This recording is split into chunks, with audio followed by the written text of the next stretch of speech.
చూడడానికే కదా, తెలవని సూర్యోదయం ఈ వెలుగులు చూడడానికే కదా. స్వర్ణాంధ్ర భవితను మార్చిన నేత ప్రధానమంత్రి నరేంద్ర మోడీ గారు హృదయం మెచ్చిన నేత, ఉలి దెబ్బలు తిన్న శిల్పం, కాల పరీక్షకు నిలబడ్డ విజయ తేజం, అంజనీ పుత్రుడు. ప్లీజ్. Thank you sir.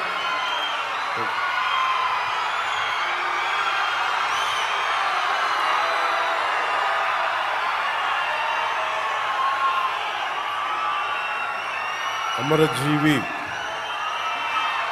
జలధార కార్యక్రమం సందర్భంగా మన పెరావలి గ్రామం నిడదవోలు నియోజకవర్గానికి ఈ కార్యక్రమానికి విచ్చేసిన మా అన్నదమ్ములు, మా ఆడపడుచులు, మా అక్క చెల్లెళ్ళు, యువత, ఎర్ర జెండాలు, భారతీయ జనతా పార్టీ కండువాలు, తెలుగుదేశం జెండాలు, కార్యకర్తలకి, నాయకులకి,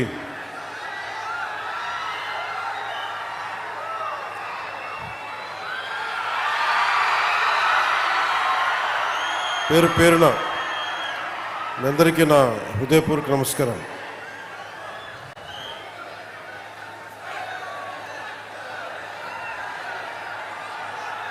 ఈ కార్యక్రమం ప్రత్యేకంగా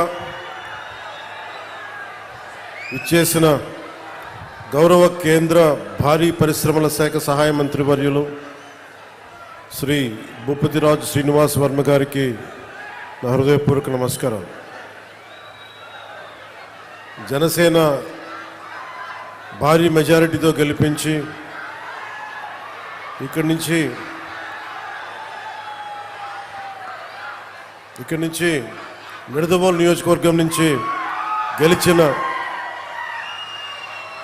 మీరందరూ కలిపి గెలిపించారు. తెలుగుదేశం నాయకులకి, భారతీయ జనతా పార్టీ నాయకులకి, జన సైనికులకి, జనసేన మద్దతుదారులకి మీ అందరి సహకారంతో గెలిపించిన కందుల దుర్గేష్ గారు ఈరోజు గౌరవ పర్యాటక, సాంస్కృతిక మరియు సినిమాటోగ్రఫీ శాఖ మంత్రివర్యులుగా ఉన్నారు. వారికి నా నమస్కారం. అలాగే శ్రీ కొలుసు పార్థసారథి గారు గౌరవ గృహ నిర్మాణ, సమాచార, ప్రజా సంబంధాల శాఖ మంత్రివర్యులు, వారికి నా నమస్కారాలు. ఆయన మాట్లాడితే సమస్య, మాట్లాడకపోతే సమస్య.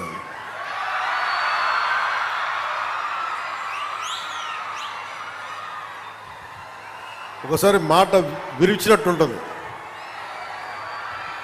ఇంకోసారి ధైర్యం ఇచ్చినట్టు ఉండదు, ఒకసారి అనవసరమేమో అనిపిస్తాయి, ఒకసారి అవసరమేమో అనిపిస్తాయి. 6 అడుగుల బుల్లెట్ నన్ను కాదు, 6 అడుగుల బుల్లెట్ అంటే మన రఘురామకృష్ణరాజు గారు ఉపసభాపతి,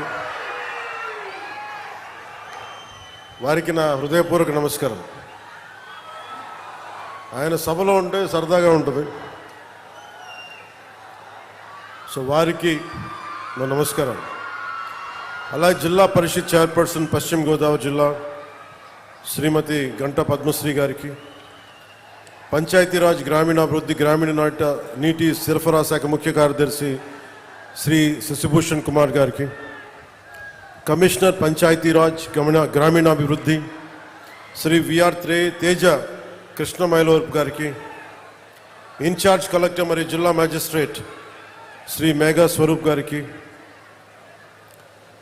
శ్రీ కలెక్టర్ మరియు జిల్లా మేజిస్ట్రేట్ పశ్చిమ గోదావరి జిల్లా శ్రీమతి నాగరాణి గారికి, కలెక్టర్ మరియు మేజిస్ట్రేట్ కాకినాడ జిల్లా శ్రీ సగిలి షణ్మోహన్ గారికి, కలెక్టర్ మరియు జిల్లా మ్యాజిస్ట్రేట్ బిఆర్ అంబేద్కర్ కోనసీమ జిల్లా మహేష్ కుమార్ గారికి, కలెక్టర్ మరియు జిల్లా మ్యాజిస్ట్రేట్ ఏలూరు జిల్లా శ్రీమతి కె వెట్రి సిల్వి గారికి నా హృదయపూర్వక నమస్కారం.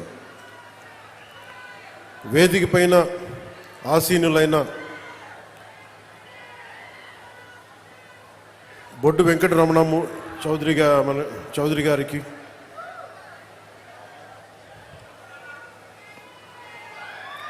శ్రీ కొల్లు పెదిరాజు గారికి, చాగంటి మురళీకృష్ణ గారికి, ఘంటసాల వెంకటలక్ష్మి గారికి, ఐతాబత్తుల ఆనందరావు గారికి, దేవి వరప్రసాద్ గారికి, గిడ్డి సత్యనారాయణ గారికి, బండారు సత్యానందరావు గారికి, వేగుళ్ల జోగేశ్వరరావు గారికి, నల్లమిల్ల రామకృష్ణారెడ్డి గారికి, బత్తుల రామకృష్ణ గారికి, జ్యోతుల నెహ్రూ గారికి, ముప్పిడి వెంకటేశ్వరరావు గారికి, పచ్చమట్ల ధర్మరాజు గారికి, చెర్రి బాలరాజు గారికి,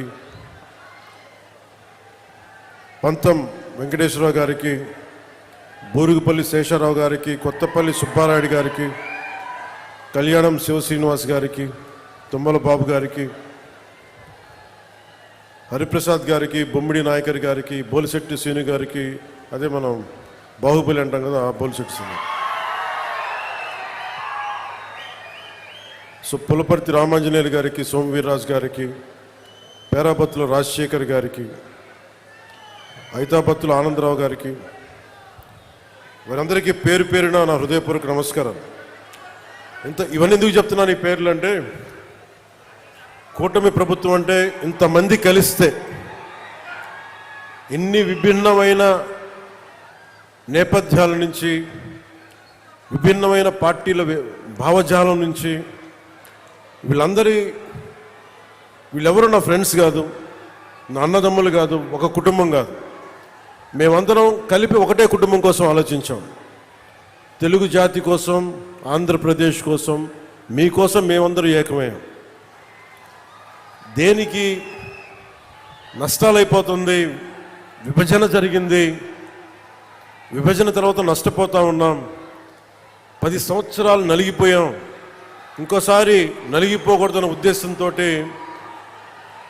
మొదటి రోజు నుంచి కూటమి ప్రభుత్వం కోసం తపన పడ్డాం. ఈ రోజున మనం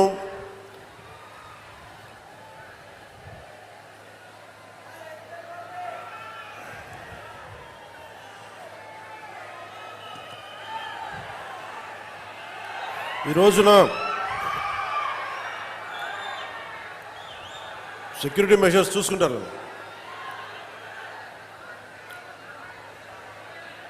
అమరజీవి జలద్వార ద్వారా చేపట్టిన వాటర్ గ్రిడ్ ప్రాజెక్ట్స్ నిర్మాణం కోసం రాష్ట్ర వ్యాప్తంగా 5 జిల్లాల పరిధిలో 7,910 కోట్ల రూపాయలని ఖర్చు పెడతా ఉన్నాం.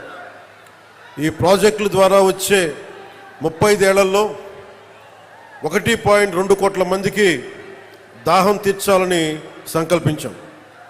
ముఖ్యంగా ఉమ్మడి తూర్పు పశ్చిమ గోదావరి జిల్లాల్లో తీర ప్రాంతం వెంబడి నివసించే మత్స్యకార సోదరులకి మేలు చేయాలన్న ఉద్దేశంతో ఎక్కువ తీర ప్రాంతాలను కలిపేలా ఈ ప్రాజెక్ట్ రూపకల్పన జరిగింది. ప్రజలందరికీ కూడా స్వచ్ఛమైన, శుద్ధమైన తాగునీరు అందించేందుకు కూటమి ప్రభుత్వం కట్టుబడి ఉంది. 2027 నాటికి పనులు చేయాలన్న లక్ష్యంతో ముందుకెళ్తున్నాం. మీకోసమే. మీరు అరిచి గొంతులు ఎండుకుపోతే మీ గొంతు తడపడానికే ప్రాజెక్ట్ ఇది.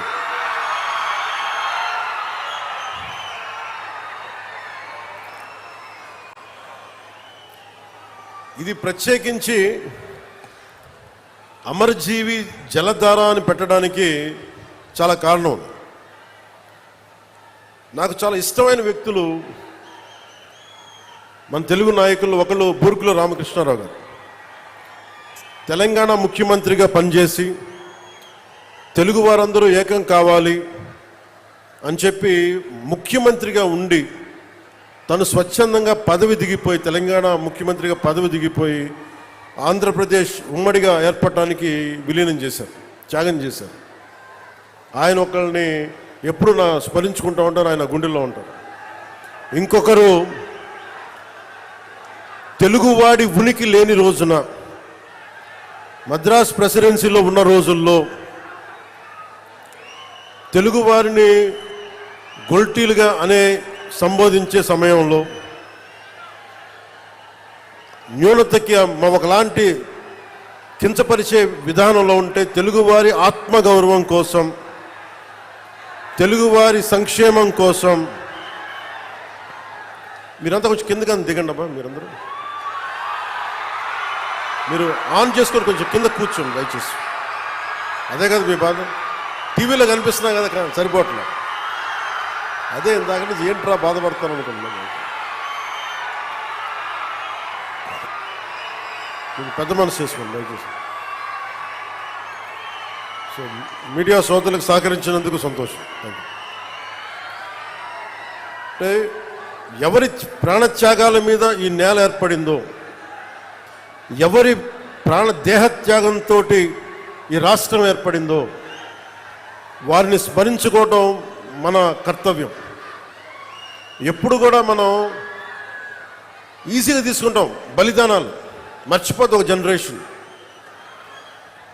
ఆయన మన కోసం ప్రాణత్యాగం చేశారంటే 50 రోజులు తిండి తినలేదు అనుకుంటాం. కానీ మనం ఎదిగే కొద్దీ, మనకి కష్టాలు వచ్చే కొద్దీ గత తరం చేసిన త్యాగాలు మనకు అర్థమవుతూ ఉంటాయి.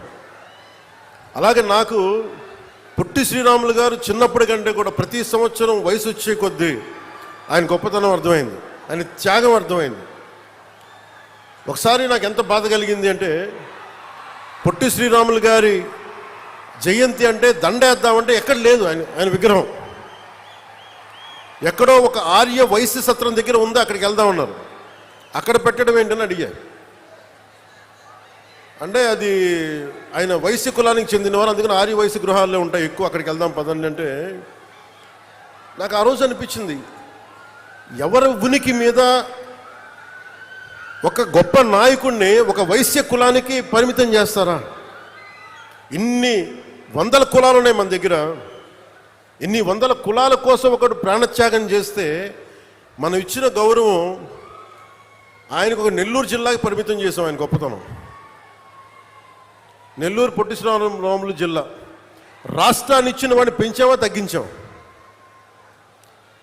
ఆంధ్రులకి ఒక రాష్ట్రం కల్పించిన వాడికి మనం ఇచ్చిన గౌరవం నెల్లూరుకి పరిమితం చేసాం అంతే. గౌరవం ఇచ్చావా అంటే ఇచ్చాం.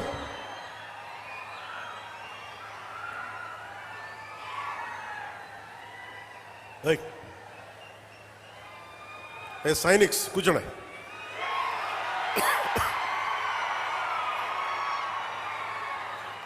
పోలీసు వారికి కూడా నా విన్నపం, వారిని ముందుకు రానివ్వకుండా చూడండి, కానీ దయచేసి వాళ్ళని ఏమనకండి. ఓకే ఓకే వినండి. ఓకే నేను చూసుకుంటాను కదా, మీరు కూర్చోండి.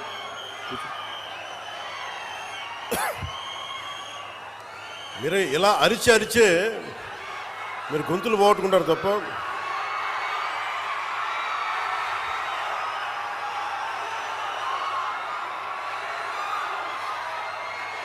ఓకే, అక్కడున్న యువతంతా దయచేసి బ్యారికేడ్స్ నుంచి ముందుకు రాకండి. ఇలాంటి పరిస్థితులు ఇలాంటి పరిస్థితుల వల్లే మీకు కూడా చెప్తున్నా, ఇలాంటి పరిస్థితుల వల్లే ప్రధానమంత్రి గారు కూడా రావడానికి ఆలోచిస్తున్నారు నేనున్న సభలకి. ఇది చప్పట్లు కొట్టేది కాదు, ఇది చప్పట్లు కొట్టేది కాదు. ఎందుకంటే ప్రధానమంత్రి గారికి ప్రపంచమంతా శత్రువులు, ఏ మూల నుంచి దాడి చేస్తారో తెలియదు. అలాంటిది స్పెషల్ ప్రొటెక్షన్ గ్రూప్ ప్రధానమంత్రి గారిది వాళ్ళు ఇచ్చే నాకు కన్సర్న్ తెలియజేస్తూ ఉంటారు. మీరు ముందుకు వచ్చేస్తారు, దాచుకొని వచ్చేస్తారు, మాకు ఇబ్బంది అయిపోతుంది, పొలిటికల్ లీడర్స్గా మీరు కొంచెం మీ వాళ్ళకి బాధ్యతగా చెప్పండి అంటారు. అందుకని నేను మిమ్మల్ని అందరూ విన్నవించుకుంటా ఉన్నాను, కొంచెం మీరు నియంత్రణ పాటించాలి. ఉత్సాహం మంచిది, కానీ మీకోసం పనిచేసే నాయకులందరికీ కూడా టార్గెటెడ్, గుర్తుపెట్టుకోండి, నాతో సహా. That's why you have to maintain certain security protocols. అది దయచేసి అర్థం చేసుకోండి. ఇందాక నేను చెప్పిన విషయానికి వస్తే, రాష్ట్రం తెలుగు వారికి ఒక ఉనికినిచ్చినవాడు పొట్టి శ్రీరాములు గారు. 56 రోజులు ఉపవాసం చేసి చనిపోతే అందరూ కూర్చోబెట్టి ఆయన్ని చనిపోతే శవం తీయడానికి కూడా మనుషులు లేరు ఆయన పక్కన, 2-3 తప్ప. ఎంత బాధ కలిగిస్తా మాట.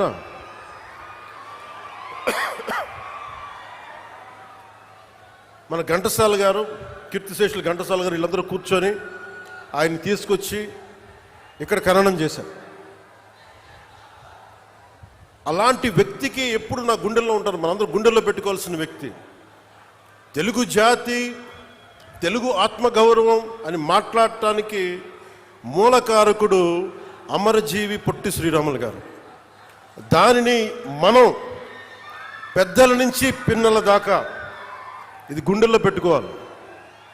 ఒక్కొక్క నాయకుడికి కులం అంటగడితే మనం కులాల సమూహంలా ఉంటాం తప్ప భారతీయులకైతే మనం ఎప్పటికీ ఉండలేం. అంబేద్కర్ గారికి కులం అంటగట్టలేం. కొంతమంది ఎక్కువ ప్రేమించవచ్చు, అది వేరే విషయం. అంబేద్కర్ గారు అందరి కోసం ఆలోచించిన వ్యక్తి. మహాత్మా గాంధీ అందరి కోసం ఆలోచించిన వ్యక్తి. ఒక అమరజీవి పొట్టి శ్రీరాములు అందరి కోసం ఆలోచించిన వ్యక్తి.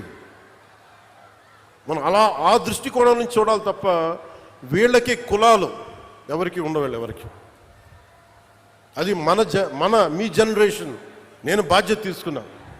నాకు ఎప్పుడో చిన్నప్పుడు ఉన్న ఒక కంబాల కృష్ణమూర్తి గారు, మా నాన్నగారి స్నేహితులైన కంబాల కృష్ణమూర్తి గారు, ఆయన రాసిన పుస్తకం అమృత వాక్కుల్లో ఒక 4 లైన్లు కథ డొక్కా సీతమ్మ గారిది చదివితే, ఏ 6వ క్లాసులోనో 7వ క్లాసులోనో అది మనసులో ఉండిపోయి, డొక్కా సీతమ్మ మధ్యాహ్న భోజన పథకం పెడతాం అని ఒక మాట మేము కూటమి సమయంలో అంటే, అది ఆల్రెడీ మనకి తెలుగుదేశం చంద్రబాబు గారు దానికి మేము ఆల్రెడీ పేరు పెట్టాం కాబట్టి మరి దేనికి పెడదామంటే, మధ్యాహ్నం చిన్నపిల్లలకి గుర్తుండిపోయేలా పిల్లలకి మధ్యాహ్న భోజన పథకం, ఉచిత మధ్యాహ్న భోజన పథకం కింద డొక్కా సీతమ్మ పేరు పెడితే నాకు చాలా చాలా ఆనందం కలిగింది.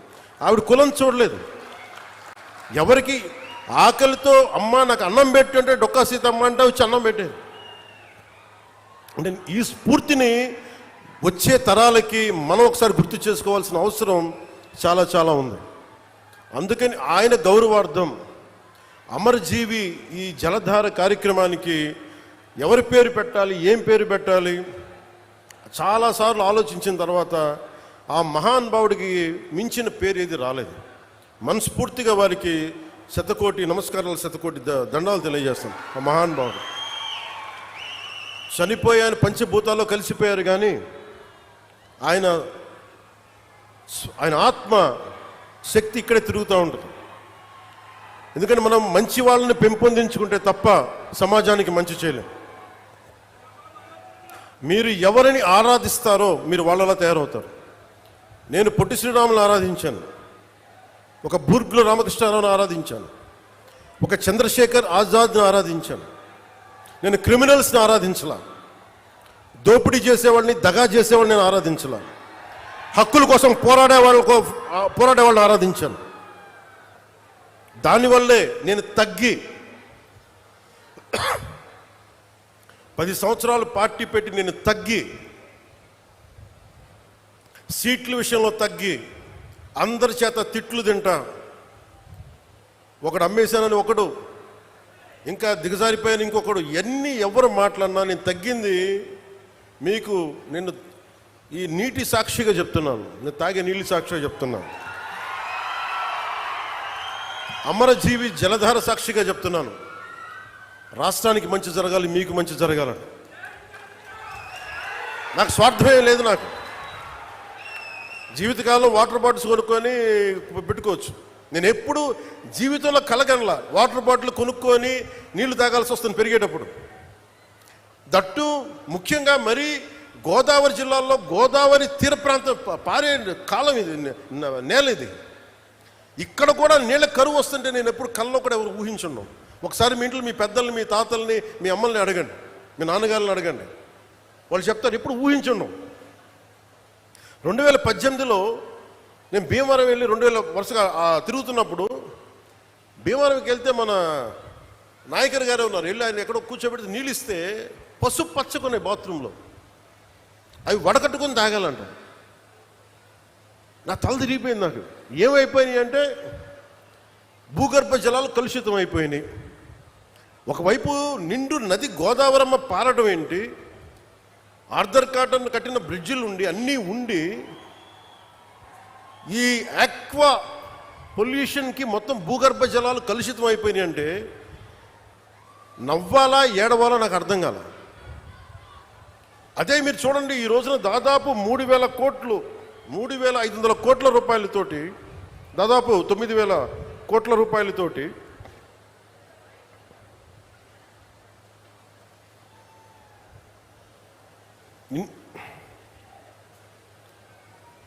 $9,000 ఇది ఎంత బడ్జెట్ ఇది? 9 what is the budget? 9 budget ఎంత ఉంది?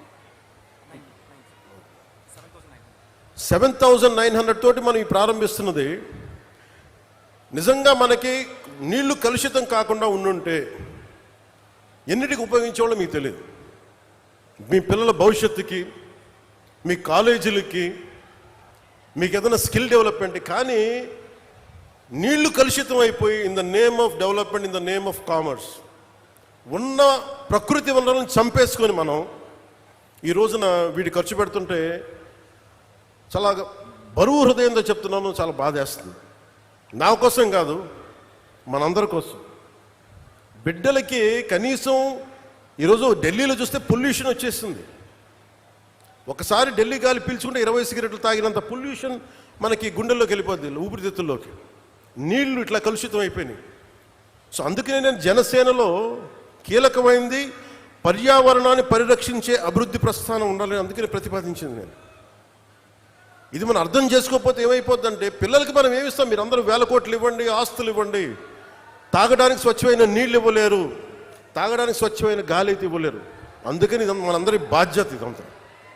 సో దాన్ని ప్రధానమంత్రి గారు ఈ రోజున మనకి ఇంత 1,000 కోట్లు వచ్చినాయి అంటే ముందుగా మనం కృతజ్ఞత చెప్పుకోవాల్సింది ఒకే ఒక వ్యక్తి, గౌరవ ప్రధాని శ్రీ నరేంద్ర మోదీ గారు. ఎక్కడో ఢిల్లీలో కూర్చొని ఆయన ఇక్కడ కూర్చొని మన గోదావరి జిల్లాలకు సంబంధించి, ఆంధ్రప్రదేశ్ నలుమూలల జిల్లాలకు సంబంధించి ఈ నీటి శుద్ధి చేసిన నీళ్ళు ఇవ్వాలన్న ఒక ఆలోచన ఈరోజు ఇంత బడ్జెట్ ఇచ్చింది. ఇది జేజేఎం, జల్ జీవన్ మిషన్. దీనికి ఇన్ని 1,000 కోట్లు ఇచ్చారు. ఎందుకు లేట్ అయింది మీరు మాట్లాడితే మొన్న ఈ మధ్యన ప్రతిపక్షం లేని గత కాలపు ముఖ్యమంత్రి వారి పార్టీ వాళ్ళు మాట్లాడుతూ ఉంటారు. అంటే వాళ్ళకి ఈ సందర్భంగా వాటే తెలియజేయాలనుకుంటున్నా, మీరు అధికారంలో ఉన్నప్పుడు మీ బెదిరింపులకి మేము భయపడలేం. మీరు అధికారంలో ఉన్నప్పుడు మీరు చేసే దౌర్జన్యాలకి మేము భయపడలేం. అలాగే మిమ్మల్ని తగ్గించడం కూడా నాకు ఇష్టం లేదు. కానీ మీరు బాధ్యతగా మెలగకుండా ఒక్కొక్కరిని చంపేస్తాం, మళ్ళీ మేము వస్తాం అని మీరు పిఠాపురం లాంటి చోట కూడా మీరు చిన్న పిల్లల మధ్యలో కాస్ట్ ఫీలింగ్స్ పట్టుకొస్తే మిమ్మల్ని, మీ అధోగతికి నేను ఏం మాట్లాడను, మీ దిగజారుడుతనానికి నేను ఏం మాట్లాడను. ప్రకృతిని ప్రేమించేవాడు, తల్లిదండ్రులను గౌరవించేవాడు చేసే పనులా ఇవి? పిల్లలకి కులాలను పట్టుకొస్తామా, ఆపాదిస్తామా? వేరే దారులు లేవా మీకు పాలిటిక్స్ గురించి మాట్లాడడానికి? సిగ్గుందా ఒక్కొక్కరికి అలా చేసేవాళ్ళకి? మాకు నోరు లేదనుకుంటున్నారా?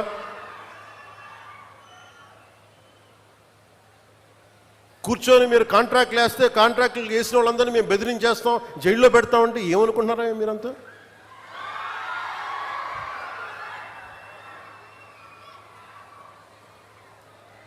మేమేం మాటలా గుర్తుపెట్టుకోండి. అలా బెదిరించే సమూహం ఎవరైనా సరే,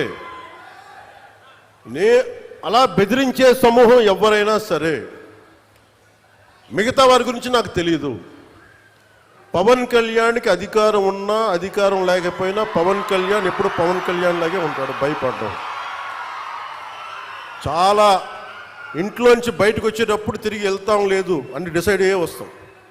అందువల్ల మీ ఆకు రౌడీలు కానీ, అలాగే చెప్తున్నా, ఏదైనా మాట్లాడితే అధికారులు కూడా భయపడుతున్నారు. ఎందుకు భయపడుతున్నారంటే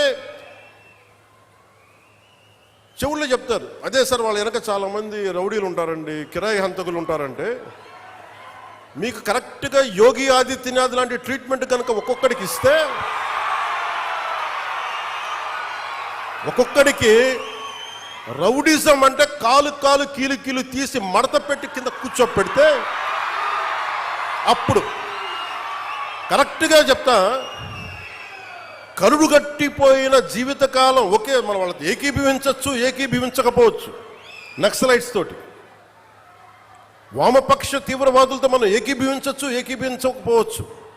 అలాంటి బలమైన ఆర్గనైజేషన్నే కకావికలం అయిపోయిన పరిస్థితుల్లో ఉంటే ప్రభుత్వం తలుచుకుంటే, అలాంటిది ఇన్ని లక్షల మంది పోలీసుండి, ఇన్ని వందల మంది ఐపీఎస్లుండి, 1000-2000 ఉన్న డిఎస్పీలుండి, అలాంటి కిరాయి గ్యాంగుల్ని మెయింటైన్ చేసే వ్యక్తుల మీద 2 రోజులు 48 గంటలు మీ చుట్టుపక్కల ఎవరున్నారు, వాడి పేరేంటి అన్ని కనుక్కొని ఒక పొలిటికల్ నిర్ణయం తీసుకుంటే ఇక మళ్ళీ ఎప్పుడు ఇలాంటి మాటలు రారు. మీకు అక్కడ దాకా తీసుకెళ్ళకండి. మీరు ఇదే చెప్తున్నాను ఇంకొకసారి, సామాజిక మాధ్యమాల్లో కానీ విదేశాల్లో కూర్చొని వాగే వాళ్ళతో సహా ఇక్కడ కూర్చొని భవిష్యత్తులో మేము వస్తాం, వచ్చి మేమేం చేస్తామంటే, వచ్చినప్పుడే మీరేం పీకలేదు, మరి ఏం మాట్లాడతారు? ఇప్పుడు వచ్చినప్పుడే మీరు ఏం పీకలా అంటే ఏమనుకుంటారు? మీరు కూర్చోబెట్టి మీరు బెదిరింపులు చేస్తే భయపడతాం అనుకుంటున్నారా? దానికి మేము ఒక్కడు చిన్నప్పటి నుంచి కూర్చొని అమరజీవిని గుండెల్లో పెట్టుకున్నాడంటే వాడికి ఎంత పిచ్చి ఉంటుంది? ఏ మ్యాడ్నెస్ ఉంటే ఇలా వస్తాం మేము? ఏ అండదండ లేకుండా పార్టీ పెట్టి ఇక్కడ దాకా వచ్చామంటే ఎంత కమిట్మెంట్ ఉండాలి నీకు, సమాజం మీద, దేశం మీద, రాష్ట్రం మీద, ప్రజల మీద. పద్ధతులు మార్చుకోండి. ఒక మాట అనాలంటే అనండి, తప్పేం లేదు. డెమోక్రసీ ఇది, ప్రజాస్వామ్యం. ఖచ్చితంగా అనండి. అనటానికి కొన్ని గీతలు ఉంటాయి. గీతలను దాటి మాట్లాడితే మీ చేతికి మళ్ళీ ముద్రలు వేయడానికి ఏముంది? అలా మాట్లాడే వాళ్ళు చెప్తున్నాను ఇప్పుడే, మీ చేతి మీద గీతలు తీసేస్తాం, అంత అరగదీస్తాం, గుర్తుపెట్టుకోండి.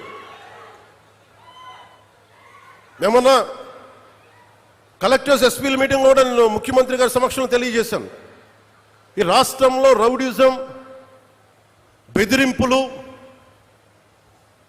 మన ఉత్తరాంధ్రలో కూర్చోబెట్టి కొంతమంది బెదిరించి ఒకటే చెప్పాను, రౌడీజం చేసే వాళ్ళని బెదిరించి వాళ్ళని పంపించి కదా మనం వచ్చింది. మనం అలాంటివి చేస్తే మనకి వాళ్ళకి ఏంటి తేడా? ఇది నేను చెప్పాను, నేను జనసేన మేము ప్రభుత్వంలో భాగం, అవసరమైతే చాలా ఖచ్చితంగా ప్రతి విషయాన్ని, అంశాన్ని తెలియజేస్తాం. వెరీ కన్స్ట్రక్టివ్, మేము పార్ట్ ఆఫ్ దిస్ అలయన్స్. అందుకని దీన్ని ప్రతి ఒక్కరు దృష్టిలో పెట్టుకోండి. అలాగే మీరు వైసీపీ వారికి కూడా చెప్తున్నా, నాకు మీరంటే గౌరవం. బొత్స గారు లాంటి నాయకులు ఉన్నారు, మా పార్టీలోకి సామినేని ఉదయ్ భాను గారు లాంటి నాయకులు వచ్చారు, శ్రీనివాసులు గారు లాంటి నాయకులు వచ్చారు ఒంగోలు నుంచి, బాలినేని శ్రీనివాసులు లాంటి గారు. అప్పుడు వాళ్ళు బ్యాలెన్స్డ్గా ఉన్నారు, ఇప్పుడు బ్యాలెన్స్డ్గా ఉన్నారు. కానీ మీరు కూర్చొని పాత పద్ధతిలోనే మళ్ళీ మేము ఇష్టారాజ్యాంగంగా చెడతామంటే నేను విసిగిపోయానబ్బా. ఒక జీవితం రోడ్డు మీద వెళ్తుంటే ఒక యాక్సిడెంట్ అయితే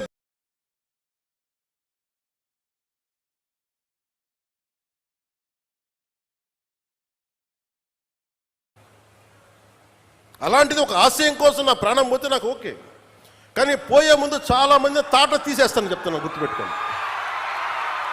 ఒళ్ళుపై తెలియకుండా, బాధ్యత లేకుండా, అడ్డగోలుగా మేము చేసేస్తాం ఏదైనా, మొత్తం తీసి రోమం తీసి కింద కూర్చోబెడతాం, గుర్తుపెట్టుకోండి.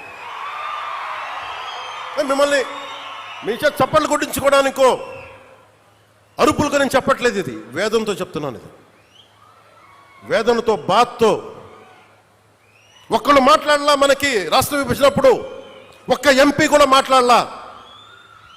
రాష్ట్ర విభజన జరిగితే మాకు వచ్చే నష్టం ఏంటి మాట్లాడాల. జరగకూడదు వెళ్ళారు. ఒక్కడెళ్ళి కూర్చొని ఎంపీల్లో మాకు ఈ నష్టం వస్తుంది మాట్లాడడానికి భయం, కొడతారో లేదు వ్యాపారాలు పోతాయేమోనని. అంత దరిద్రపు గొట్టు బతుకులు ఎందుకు మనకి? ధైర్యం లేని సమాజం ఎందుకు? ధైర్యం లేని నాయకులు ఎందుకు? సిగ్గుండాలి కదా మనకి. అరే ఒకడు కూర్చోబెట్టి 56 రోజులు మొత్తం కడుపు కాలి ఏడుస్తాం. అతనికి కడుపు మంటకి భరించలేక బంకబట్టి గుడ్డ కట్టుకొని బట్ట కట్టుకొని కానీ కడుపు నిండా పెట్టుకొని ఏడిస్తే అతని ప్రాణత్యాగం మీద వచ్చింది. అలాంటి రాష్ట్రానికి అన్యాయం జరుగుతుంటే ఒక్కడు మాట్లాడేంటి? నాయకులు చేసిన తప్పులకి ప్రజలను ఎలా శిక్షిస్తారు? ఆ కోపం ఎవరికి ఉండద్దా? మనలో మనం కొట్టేసుకుందామా కులాల కింద? అమరజీవి జలధార వస్తే ఒక కులానికి వస్తాయా నీళ్లు? ఈ వేదిక పైన అంతా ఒక కులమా? పనిచేసే వాళ్ళంతా ఒక కులమా? ఏం మాట్లాడతారు ఒక్కొక్కడు? కులాల సమూహంతో కూర్చోబెట్టి కొట్టుకుంటాం కానీ సమిష్టిగా ఇది ఆంధ్రప్రదేశ్, ఇది భారతం, ఇది భారతదేశం అని లేదే ఎవరికి. నాయకులు కూడా కావాలని అదే కోరుకుంటా ఉన్నా. నేను ట్రాన్స్పరెంట్గానే పట్టుకొచ్చాను. 10,000 మందికి ఏకదాటిని ఇచ్చానంటే నా కులపోళ్ళని ఇచ్చానా? నేను ముక్కుముఖం తెలియదు నాకు ఒక్కొక్కళ్ళది. నేను ఒకటే చెప్పాను, వెరీ స్ట్రిక్ట్ పాలసీ. నేను 20 మందిని ట్రాన్స్ఫర్ చేయగలను నా పరిధిలో. Very clear cut instruction. ఒక లంచం ఉండకూడదు. వారికి ఇప్పించాం 10,000 మందికి, ఒక 10,000 మంది పైచులకు పైగా అట్ వన్ గో. ఇంతకుముందు అదే దానికి రేట్ కార్డు ఉండేది గత ప్రభుత్వంలో. ఈ కార్డు ఇవ్వాలంటే 30,000, దానికి 5,000, 15,000, పారం 60,000, దానికి ఒక 60 కోట్లు 70 కోట్ల ఆదాయం మళ్ళీ దానికి. అవన్నీ తీసేస్తాను కదా ఈరోజు రోడ్లు ఎందుకు వేస్తున్నారు? నువ్వు లంచాలు తీసుకొని అధికారుల దగ్గర రోడ్లు ఏమంటే వాళ్ళు ఎందుకు వేస్తారు? అందుకు ఫస్ట్ లంచం అనేది తీసి పక్కన పెట్టాం. మీరు జీతాలు తీసుకున్నారు, మీకు ఏదైనా కష్టం వస్తే నిలబడతాం, మీరు ప్రజల కోసం పనిచేయండి. ఈరోజు ఎందుకు 27 లోపల అవ్వాలి అధికారులకు చాలా స్పష్టంగా ఆదేశిస్తున్నాం. మేము మీకోసం కట్టుబడి ఇది 2 సంవత్సరాల్లో నీటి ప్రాజెక్ట్ పూర్తి అవ్వాలంటే పూర్తి అయ్యే తీరాలి. ఇది నేను పర్సనల్గా నేను కూర్చొని మన ఉభయ గోదావరి జిల్లాలకి మొత్తం ఆంధ్రప్రదేశ్లో ఉన్న ఈ 5 ప్రాజెక్ట్స్కి అయ్యేలాగా నేను పర్సనల్గా బాధ్యత తీసుకుంటాం.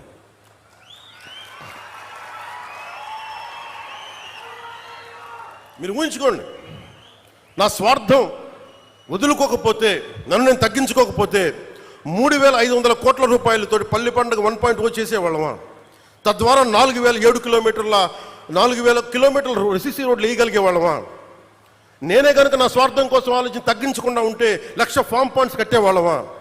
నేనే కనుక తగ్గకుండా ఉంటే 22,500 మినీ గోకులాలు కట్టేవాళ్ళమా? నేనే కనుక తగ్గకుండా ఉంటే 10,000 ఎకరాలు ఉద్యానవనాలు పంటలు పండేయా? నేనే కనుక తగ్గకుండా ఉంటే 7,000 కోట్లతో 8,000 కిలోమీటర్ల బీటీ మరియు సీసీ రోడ్లు వస్తాయా? ఇంకొక 25,000 మినీ గోకులాలు వస్తాయా?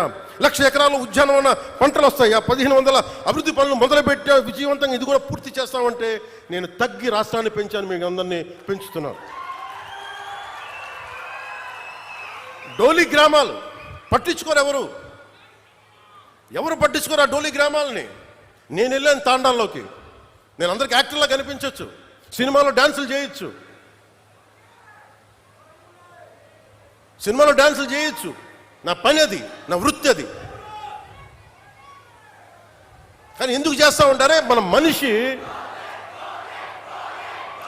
మనిషి కష్టాల్లో ఉంటే ఇదే తాండాలో నేను తిరిగాను, ఇదే తాండాలు చూశాను. ఆదిలాబాద్ గోండు తాండాలు తిరిగాను. గుక్కెడు నీళ్లు కోసం ఏడుపు, నిద్ర పట్ల నాకు. వస్తామో పెడతామో తెలీదు. ఆవిడ అడిగింది నాకు నీళ్లు కావాలంటే ఆ నీళ్లు కోసం ఎంత నిద్ర పట్ల 3 గంటలకు లేచాను. పక్కనే మినరల్ వాటర్ బాటిల్ ఉంది. ఇప్పుడు టీఆర్ఎస్లో ఉన్న శ్రవణ్ ఉన్నాడు. శ్రవణ్ లేపాను. భయపడ్డాడు శ్రవణ్, ఎవరు వచ్చి ఏమైనా జరిగిందా గొడవ అని. ఏం లేదు, నాకు నిద్ర పట్టాడు శ్రవణ్, నేను చేద్దాం వీళ్ళకి. అప్పటికప్పుడు కూర్చోబెట్టి మళ్ళీ తాండాలకి వెళ్ళి వాళ్ళకి ఒక బోరింగ్ వేయించి వాళ్ళకి. ఇది ఎందుకు చెప్తానంటే మన స్థాయిలో మనం ఎంత చేయగలం అంతే చేద్దాం. ఆ రోజున ఒక చిన్నపాటి కుగ్రామానికి నా సొంత నిధులతో కొంతమంది స్నేహితుల సహకారంతో ఒక బోర్ వేస్తే నీళ్లు తేగలిగాం. ఈ రోజున అదే మదనపడి ఈ రోజున అమరజీవి జలధార ఒక దాదాపు 1 కోటి మందికి పైగా దాహం తీర్చుంది. ఇంటెన్సిటీ ఒకటే, థాట్ ఒకటే, ఇంటెంట్ ఒకటే. ఆ రోజు ఒక చిన్న గ్రామానికి చేసాం, ఈ రోజున కొన్ని ప్రాంతాలకు చేస్తున్నాం. సో దీన్ని బట్టి మీరు అర్థం చేసుకోండి, మనసు మారలేదు ఎప్పుడు. అలాగే ఈ తీసుకున్న కాంట్రాక్టర్స్ ఎవరో కూడా నాకు తెలియదు, వారికి కూడా నా విన్నపం సభాముఖంగా, ప్రధానమంత్రి గారు, జలశక్తి మినిస్టర్ గారు, జలశక్తి మినిస్టర్ ఆర్ఆర్ పాటిల్ గారి ద్వారా వారు కొన్ని విషయాలు తెలియజేశారు, మీ దృష్టి కూడా తీసుకురావాలి. గతంలో ఏం చేశారు వీళ్ళంటే, జల్ జీవన్ మిషన్ డబ్బులో ఎంత డబ్బు ఉండిందంటే, జల్ జీవన్ మిషన్లో హర్ ఘర్ జల్, ప్రతి ఇంటికి రక్షిత మంచినీరు. రక్షిత మంచినీరు ఇవ్వాలంటే ఏం చేయాలి? వీళ్ళు ఏం చేస్తారు, మేము అన్నిటికీ 24 లక్షలు ట్యాప్లు ఇచ్చేసాం. ఇచ్చారు. ఎలా ఇచ్చారు? ప్లాస్టిక్ పైపులు ట్యాప్లు కొని వేస్తారు. నీళ్ళు ఇవ్వలేదు వాళ్ళకి. నీళ్ళు ఎక్కడి నుంచి పట్టుకొస్తారు? లేవు. అసలు ఎక్కడా కూడా మేము ఇన్ని వేల కోట్లు ఇస్తామంటే, కేంద్ర ప్రభుత్వం చాలా గొప్పగా ఉంటాయి వాళ్ళ ఆలోచనలు. వాళ్ళు ఏం చెప్పారంటే, ఎక్కడైతే రక్షిత మంచి రిజర్వాయర్ వాటర్ ఉందో దాని నుంచి మీరు లైన్లు తీసుకొని మీరు వీటికి డబ్బులు, వీటికి మీరు ఇంటింటికి ఇవ్వండి, కనీసం ఇంటికి 55 లీటర్ల నీళ్ళు ఇవ్వండి, తాగునీరు. ఇది వాళ్ళ ప్రోగ్రాం. కానీ వాళ్ళు ఏం చేశారంటే, కొన్ని గ్రామాల్లో కొన్ని చోట్ల పైపులే కదా మేము ఇంటికి ఇంత ఇచ్చేసామని చెప్పి పైపులు ఇచ్చేశారు, నీళ్లు కనెక్షన్ లేవు, అరాకొరగా వదిలేశారు. దాదాపు ఎంత శాతం దుర్వినియోగం అయిపోయిందని మీకు చెప్పలేండి, కడుపు మండిపోతుంది. ఇవన్నీ చూసి ప్రధానమంత్రి గారి దగ్గర నుంచి ఏమొచ్చిందంటే, జలశక్తి మినిస్టర్ నుంచి, మేము ఎందుకు కంటిన్యూ చేయాలి ఇది?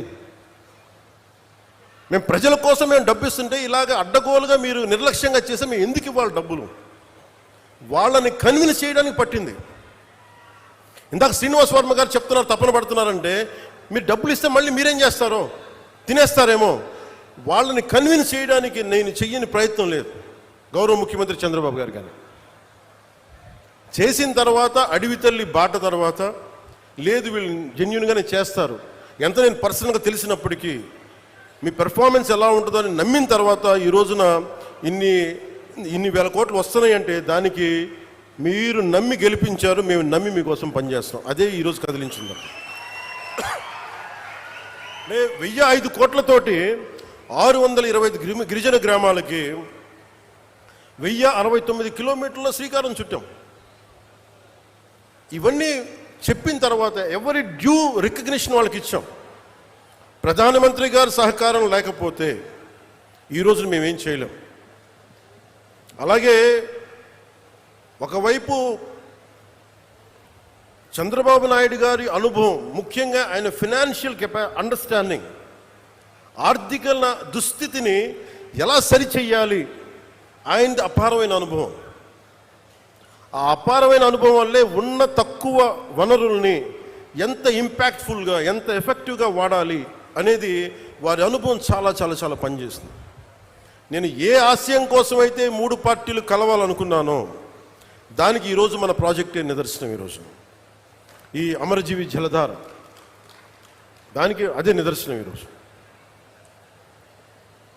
మనం ఎక్కడ చూపించలా, మనం ఎక్కడా కూడా నిలబడ్డాం, మనం ఎక్కడ కూర్చోబెట్టి కాంప్లసెంట్ యాటిట్యూడ్గా ఎక్కడ చూపించలేదు, మనం ఎక్కడ భయపడం.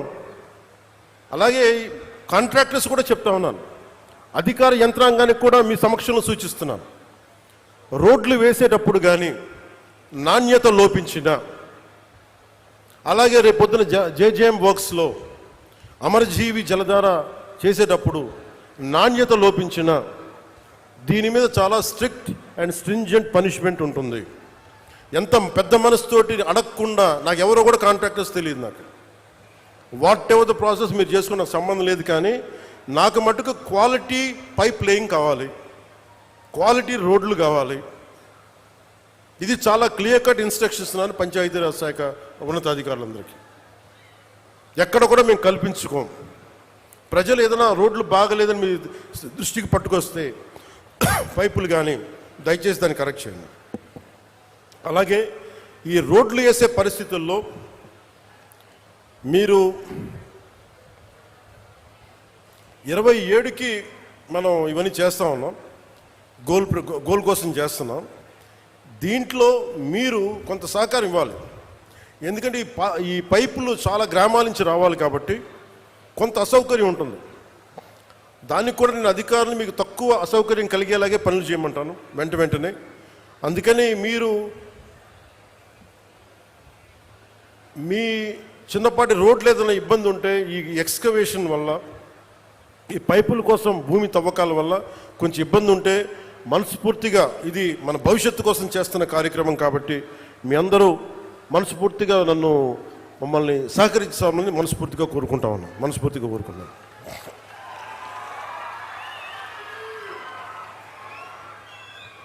అలాగే మన రాజోలు వెళ్తే శివాలయానికి నేను చేయమన్నారు.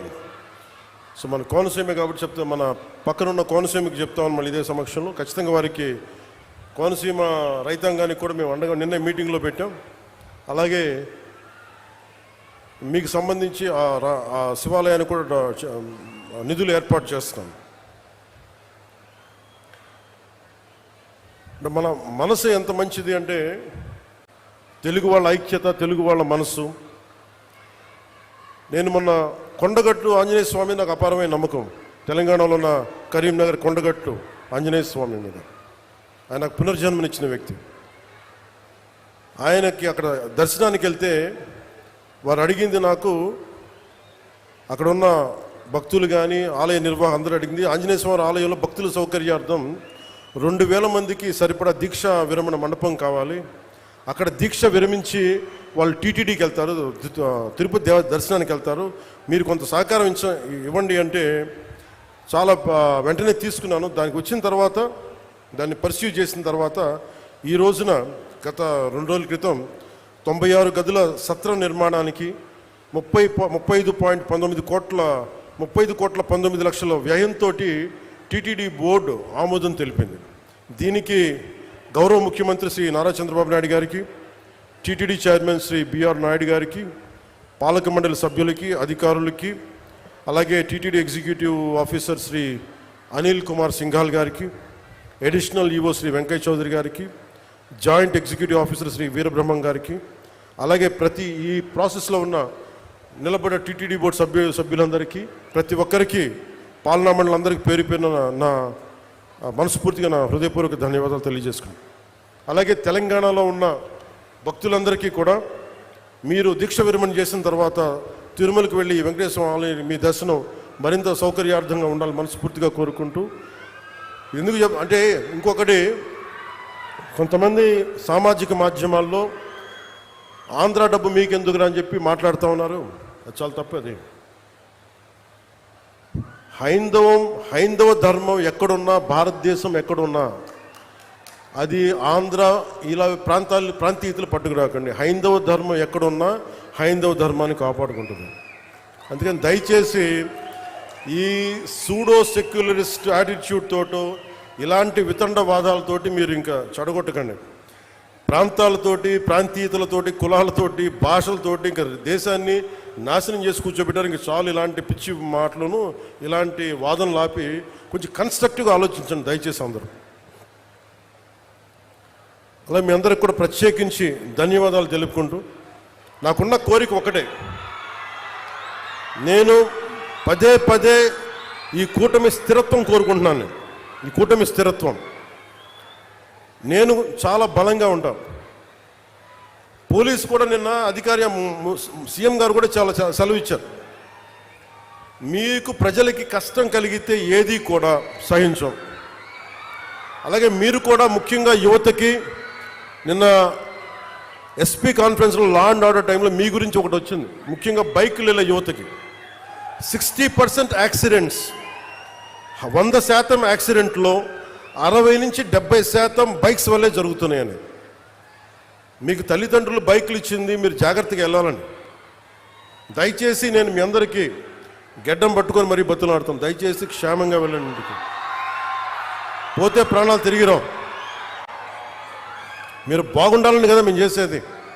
అందుకని అలాగే మా ఆడపడుచులకి, మా అక్క చెల్లెలకి, యువతులకి మీ గురించి ప్రత్యేకంగా మీకు ఎప్పుడు అండగా ఉంటాం. మీ కాళ్ళ మీద నిలబడగలిగేలా ఎంఎస్ఎంఈ పాక్స్ ఇవన్నీ వస్తూ ఉన్నాయి. మాకు కొంచెం మరింత సమయం ఇచ్చి ఎప్పుడు మాకు తోడ్పాటునివ్వాల్సిందిగా మనస్ఫూర్తిగా కోరుకుంటూ నిరంతరం మీ సేవలో పవన్ కళ్యాణ్. జై హింద్.